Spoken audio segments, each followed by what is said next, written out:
This video is a follow-up to my Ravens draft evaluation, as well as a commentary on how the Ravens tend to build through the draft and in some cases sway towards picking or selecting more defensive players. The Ravens draft has been judged as a complete success by many or most, myself included. Some of the film that's coming out from us Ravens content creators, guys, hopefully highlights the skills and the athletic abilities of the players that Eric DeCosta in the front office selected. I judged it to be a B plus last weekend overall. I think that can be interpreted as a range. I'm fine with people who judge the overall Ravens draft anywhere from an A minus to a B minus. It really doesn't matter to me because at some point these guys are all going to be on the field, and we're going to find out. Basically, at that moment, there will be no debate. The desire to evaluate the picks won't subside, however, because people will second guess it. Of course, that's kind of what I'm doing here.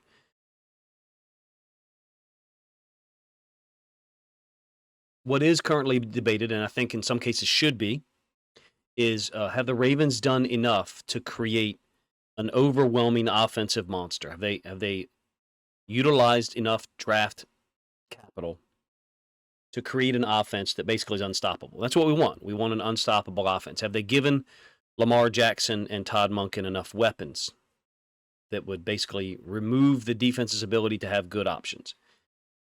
Did they acquire enough talented wide receivers, tight ends, and running backs such that opposing teams just can't match up with us and maybe end up having to play more conservatively to avoid giving up the big play? I don't know. Have they done enough of that for you? Let's put it that way. I don't really get into the whole weapons argument that Lamar needs weapons, Josh Allen needs weapons, Jalen Hurts needs weapons. Meanwhile, you have a two-time Super Bowl champions who gave away their most dangerous weapon 2 years ago, and they've won a pair of titles since then. There's other factors along with weapons. It's also, in my opinion, weak language to constantly be propping our quarterback up as if he needs more weapons to succeed. He does not. But I agree with people who bring that up after every draft. I bring the issue up, revisit it, because this draft reveals the stark different approaches that some teams take. And look, it depends on your current personnel and the goals for the team in the upcoming season, right? The Ravens drafted Zay Flowers last year. They were in the process of re-signing Rashad Bateman.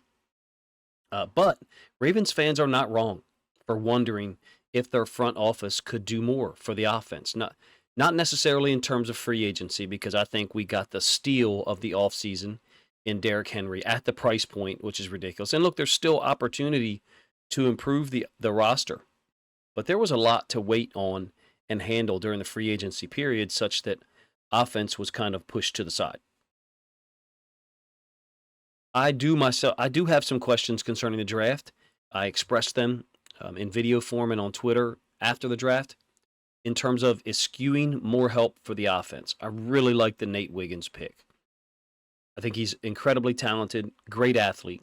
Roger Rosengarten is a very skilled, experienced, and versatile tackle. He specializes in pass pro, athleticism. It's only 310 pounds at 6'5". So I think there's some core strength things that have got to be improved upon, and quickly. I think he helps the offense get better, especially once he gets bulkier. And he can maintain his ground against defensive tackles or bull rushes. There's a lot of potential for him to help the Ravens offense in 2024 and beyond.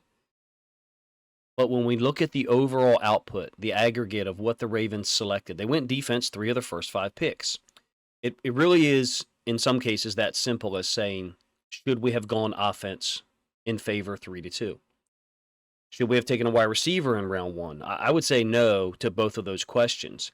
But my point in bringing it up is that the Ravens, like every other team, had a limited window to address the entire roster.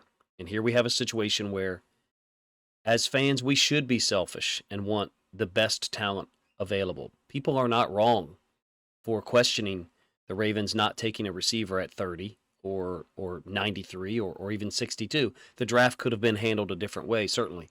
But going defense, 3 of the first 5 picks, specifically 2 of the 3 picks, 93, 113, and 130, for me personally, was outside the thought process. It was something that I've continued to think about as the week progressed, we've heard a lot about the value of those two defensive players, Adisa Isaac and TJ Tampa specifically. But I do have this gnawing thought that we missed a chance to add value to the offense.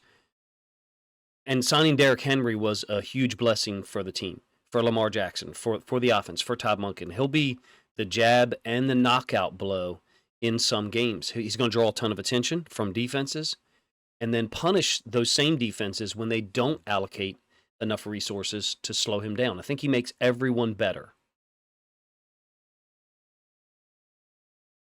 In that case, I think Derrick Henry is much like Lamar. He makes everyone around him better. He will open up space and opportunities for other players, including the wide receivers and tight ends. Him agreeing to sign for less is just like the icing on the cake. It sounds like, he at least wanted to go one other place, possibly before Baltimore. But I think it speaks volumes to how Lamar and the Ravens are perceived by the rest of the league. Because in this case, you have a Hall of Fame caliber player who has the ability to carry an offense for stretches of time. And he agreed to sign with the Ravens for probably less than he could have got elsewhere. It's still not wrong to wonder if we couldn't have used the draft in a more efficient way to address or help the offense. And I'm leaning 65-35 in the direction in agreeing with those people. Maybe should have is not the right word, but there's one element that I want to address here in video form. I know I'm mostly commentary here in the beginning. I will show some film here in a moment that I think illustrates one need, one element of the Ravens offense that will have more opportunities in 2024 because of Derrick Henry's addition. He will push the Ravens offense. He will allow the Ravens offense to have a higher ceiling, in my opinion. It's not just as simple as taking advantage of teams that load the box. And look, that phrase "load the box" is actually a misnomer, or it's misapplied at times, because that's not generally how teams play the Ravens. It's not. Third down is when you see more players in the box at times because it's an obvious passing situation. There's no traditional run threat at that point. And so teams put guys near the line of scrimmage. They're not there to stop the run on 3rd and 7 or 3rd and 6. There's 6 or 7 guys threatening a blitz because they want to remove Lamar Jackson's ability to escape or run and convert easy first downs. Look, our defense does the same thing. So what's the rationale for Mike? Our defense did the same thing a lot under Mike McDonald. What's the rationale for us doing that against Geno Smith? For us doing that against C.J. Stroud? It's to make them get rid of the ball quicker, to limit their options. Teams are trying to do the same thing to us on those third downs. They're putting our offense, they're whittling down the available options for us to convert those third downs. Basically, you got to execute a pass concept or win a contested one-on-one. And those one-on-ones will be there on third down, and in a lot of cases, they'll be there on first down as well. Teams are not going to load the box in terms, and besides, load the box, like you got to show me the formation, you got to show me the defensive alignment. We're oftentimes going to see a too high look, and those safeties are going to be able to read and react to the run and come downhill and get involved. Coaches would tell you that a too high safety look is a 9-man box, but that's a topic for another day.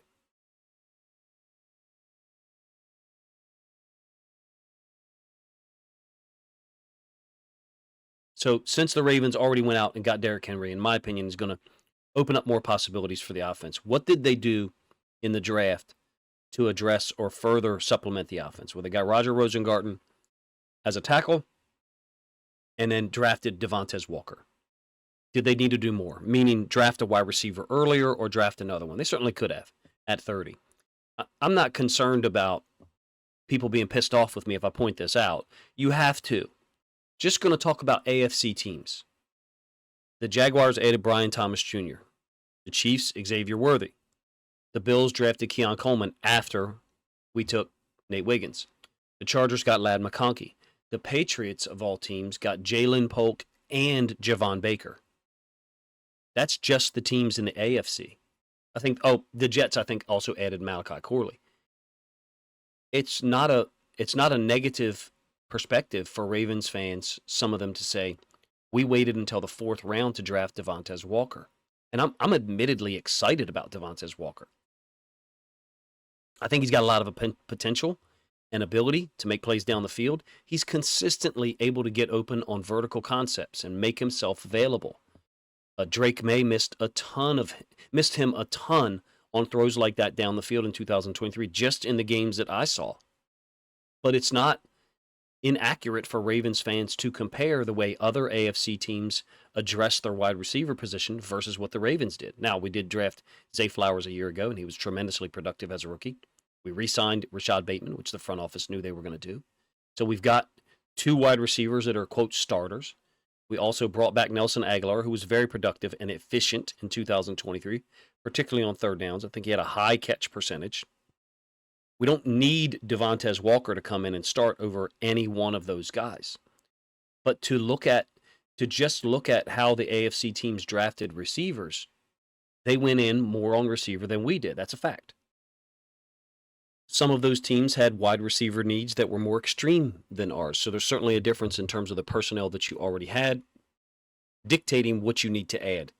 I do think that Devontae Walker specifically offers something that was inconsistent last year, and that's a deep threat that Lamar can find down the sideline, or at least outside the hashes, like that catch you see Zay Flowers making in week 2 against the Bengals.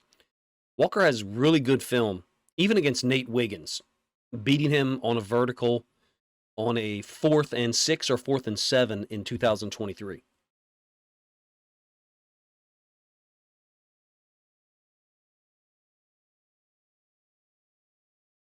And Lamar's connected on plenty of deep throws in his career. Some of the throws you're going to see here are dating all the way back to 2022. I'm not really necessarily going to offer commentary on these plays. I'm just using them to illustrate. I've packaged them together for comparison's sake, and also to initiate conversation around the issue, which is this. There's times when the weapon isn't given a chance, meaning we miss a throw. There's times where we're open and we make the play. There's times where Lamar makes incredible throws, like some of these you're seeing here. The touchdown to Zay against the Chiefs. This one late in the game against the Jags, a game that we ended up losing on the road.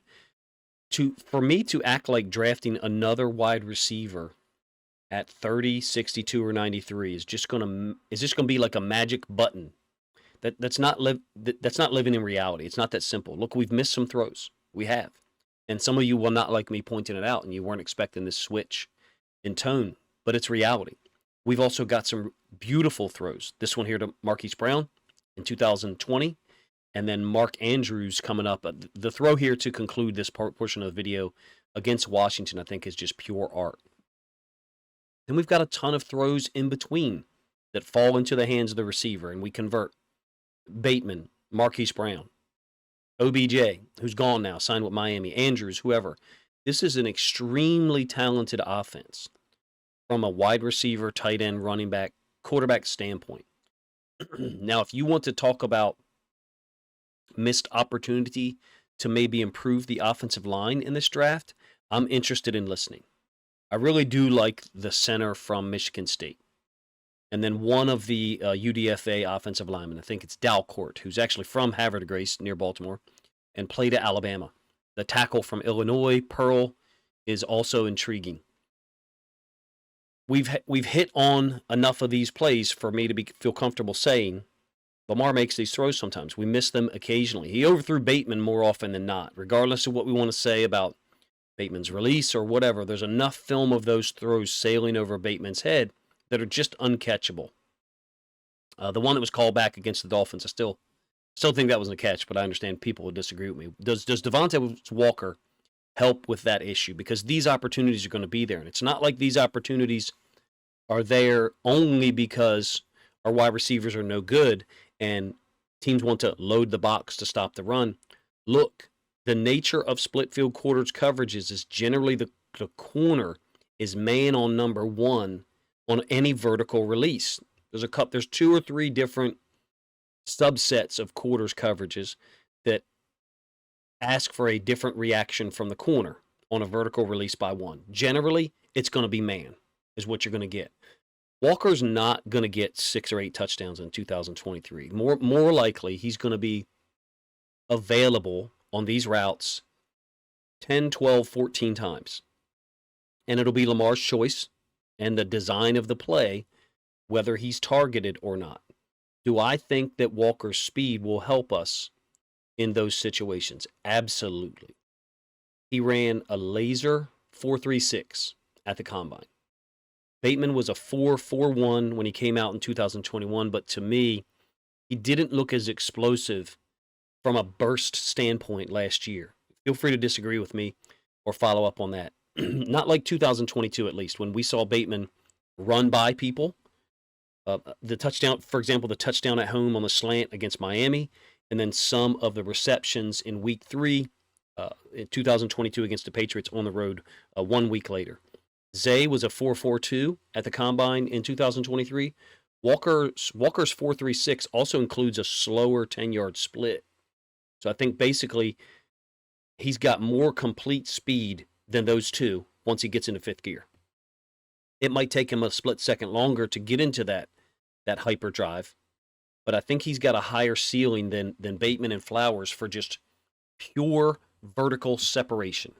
But we'll see. The one that's encouraging is obviously him beating Wiggins on that vertical up the right sideline last year, because Wiggins himself runs a 4.28. The first play here of this next set of plays offers us a perfect example of how to interpret Lamar's ability to throw the deep ball to certain players and his accuracy and touch. This is an element to the offense that Monken added, the slot fade. I've actually covered it multiple times. I packaged these plays together, mostly hits, some misses on the slot fade, which you're going to see generally against man. From a historical standpoint for Lamar, it was non-existent before last year, not because he couldn't throw it, but because it wasn't in the offensive system. Suddenly in 2023, we have a ton of these throws against man coverage. Why? It's not accidental. Monken designed it. They practice it. Monken calls the play based on the coverage he's expecting to see. Lamar has to recognize it pre-snap along with the receivers. So the defense's alignment or some type of motion by the defense gives us a particular look. And then Lamar has to execute the throw.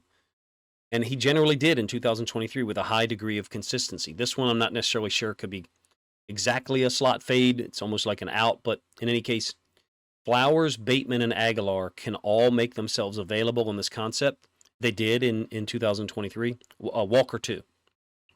What I like about these plays, and I'm going to use them to refer back to the vertical concepts, is this. Lamar has to add touch on these throws.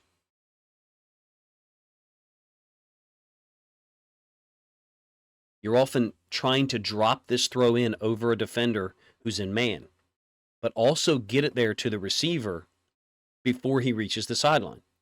So there's that additional element with the sideline on the horizon. That means Lamar's got to get the ball there quick, but also with enough touch and at a specific angle. A little bit better, if you ask me, in 2023 on these throws than he was on pure verticals up the sideline. Does Des Walker's speed help with that issue enough such that we look drastically different? I don't know. I do know this. I expect Monken to add other elements, other concepts for Lamar to take advantage of in 2024. You had running back wheel routes. You had a significant number of pre-snap RPOs. The slot fade here that I'm using to illustrate my point. We're all looking for ways as fans for the Ravens to score quicker, to make more big plays. I think adding Derrick Henry to the roster was the big move, clearly, for the offense in 2024. It'll open up a lot of play action stuff, put defenses in conflict. Whether it'll put defenses in conflict on early downs, 1st and 10, 2nd and 4. Will Lamar's ability to execute new concepts or any of these old ones be capped by our talent level at wide receiver? Absolutely not. I understand if some of you think I'm trying to dance on both sides of an issue, because I maintain that I absolutely agree with people who think we should have gone offense 3 of the first 5 picks, or maybe pushed our offensive needs up even to 30. I really have no problem with that discussion, because the overall strategy because of the overall depth of the draft at offensive line and wide receiver. It's just a reality that other AFC teams probably feel they improved their wide receiver groups far more than we did. Did we need to improve our wide receiver group that much? I guess that is the starting point for where people would diverge off into two different opinions or two different directions.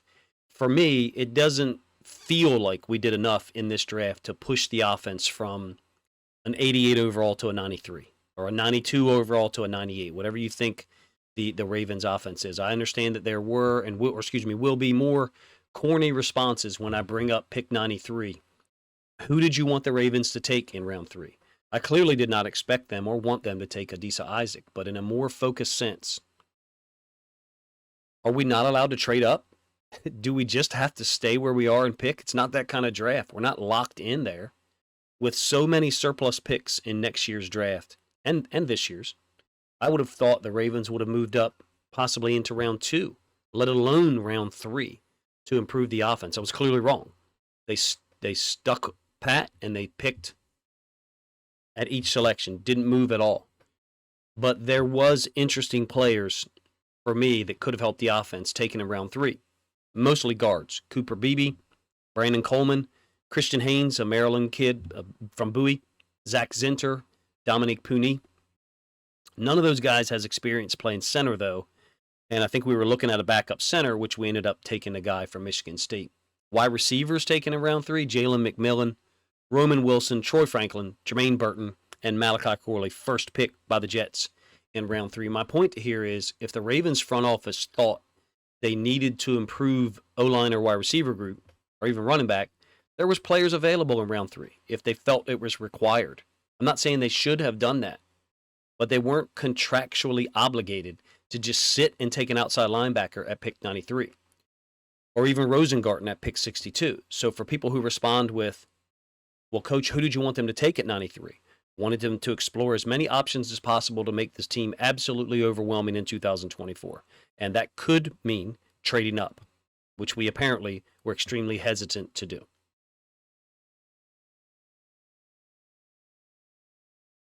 Thankfully, the guys that were all drafted will be judged, and they're in the building already, actually, this weekend. They're on the practice field, too. Rookie minicamp is taking place, and guys like Wiggins, Rosengarten, Isaac, and Walker, as well as the UDFA guys, are in the building right now. I think it concludes today as I record this Saturday morning. Personally, I'm about to undergo a quite lengthy film study process on the Ravens and Lions offenses, trying to put out content that labels plays, packages them together with personnel groups so people can see exactly what Todd Monken does, at least from my own limitations on explaining it. Really cool for me that 2 of the people in my Discord or Patreon have also expressed interest in doing so as a group collaboration. So look for some of those videos and Twitter film study pieces to start filtering out. Do you think the Ravens did enough to address the offense in the draft? I don't think we really had to go all in on offense or receiver like some teams did. Nonetheless, with the depth at offensive line and receiver, I do think there was some missed opportunity to get talent. I absolutely do. To maybe push the offense into 5.5 gear, however you say that. A little bit better than 5th gear, a little bit higher ceiling than we already have. I am absolutely pleased with the overall talent of the draft. I think they brought in some guys who can make immediate impact, Wiggins and Rosengarten. I can't help but wonder, to be honest with you, though, looking back at if we're not going to look back at rounds 2 and 3 and see some areas for criticism, second guessing, by not building more depth and talent on the offensive side of the ball. There's still time to address some of those positions, players that are cut, free agents out there, but nonetheless, it's a nagging thought that hasn't subsided for me this week at all. As I've watched all the rookies from the standpoint of, was there any more that the Ravens front office could have done to help the offense get over the hump in 2024? You're welcome to have different thoughts than I am, obviously, and disagree in the comment section, or let me know where you think I missed the point. I think the Ravens front office has done a great job overall this offseason. Adding Derrick Henry was the big move. The draft may be in some ways anticlimactic for fans who want the offense to be even better than it was in 2024. I appreciate you guys' time. Let me know what you think of the video in the comment section. If you think other Ravens fans would enjoy this commentary slash brief film study about the Ravens offense, then please consider grabbing a link to this video, sharing it out on social media to help this content get more reach.